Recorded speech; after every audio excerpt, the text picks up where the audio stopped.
Hey, this is Coach Shay with Alpha Girl Soccer Academy, and welcome to the Alpha Girl Soccer Podcast Show, where we aim to inspire, empower, and positively impact female athletes.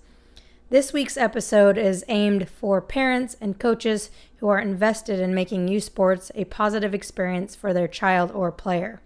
So if you know me at all, you know that my purpose for doing what I do is to help girls be confident, empowered, have fun, and develop a love for the game.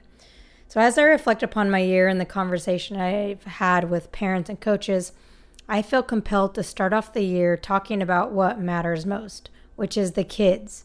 They're what drives me every single day to make an impact and do what I love. So there were many games that I watched this year, 2018, that didn't serve the kids, but they served the parents and the coaches' egos. So as adults, I think sometimes we lose sight about what is important to our kids, not us.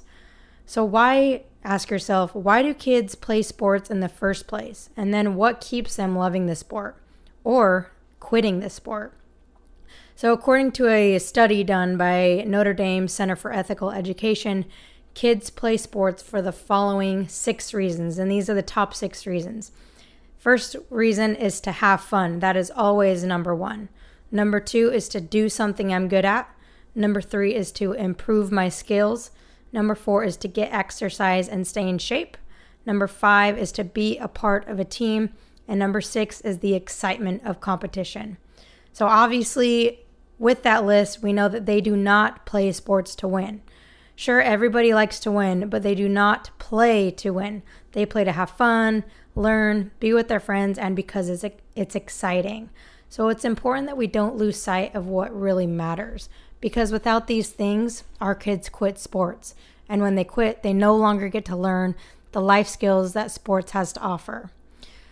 So then I was thinking, does that mean, and a lot of parents ask me this question, does that mean that if youth sports are supposed to be fun, that they can't also be competitive? And my answer to that is absolutely not. So fun and competition are not mutually exclusive. Youth sports should be both. So in my opinion, that is one of the biggest misconceptions when it comes to parents deciding which one is better for their daughter, to have fun or to be competitive.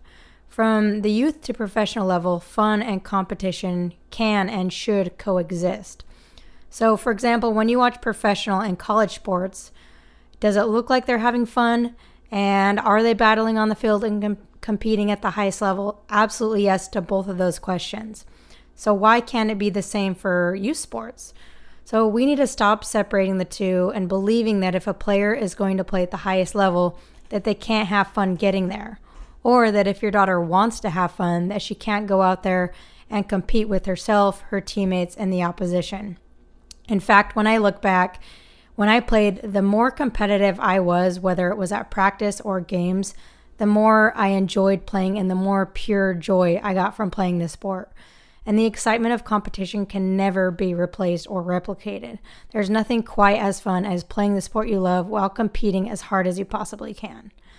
Okay, so we're going to switch gears a little bit here and get into the negative coaching style and the long-term effects it can have on kids. So obviously, we know that the most important thing is for kids to have fun. But one of the things that stops kids from having fun is negative coaching. So I recently read an article on changingthegame.com. And in this article, a coach was talking to a parent, and the parent came up to the coach and asked the coach to fix what the club coach had done to the child. So the coach asked, what have they done? And the parent then replies, they coach in a demeaning style. They rule by terror, by fear, by intimidation, but the coach gets results. So then obviously the coach asked, well, is that a coaching style that you think is good? And obviously the parent said no, but the coach gets results.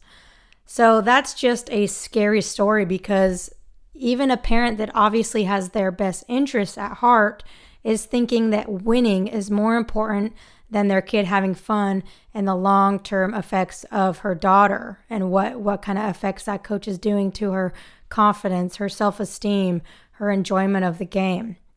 And I'm not saying that it's an easy decision to make, But all that parent had to do was recognize the toxicity in that style of coaching and find a new coach. So not only for the good of her daughter's playing career, but more importantly for the long-term good of her mental and emotional well-being. So there should be absolutely no tolerance for coaches who treat their players this way. And the only way to stop it is for parents to stand up to those coaches, and obviously for the coaches to recognize that that isn't the right way to coach. And when we do that, the future of our kids that may be coached by that person will not happen. So hopefully you never get into that kind of situation. But one thing that you must do to prevent that from ever happening with your daughter, with your kids, is to evaluate coaches and clubs based on how they positively impact their players, not what kind of results they get. And find a coach that keeps them loving the game, which ultimately is the most important thing. So I would love to hear your feedback and questions on this topic and get a dialogue going.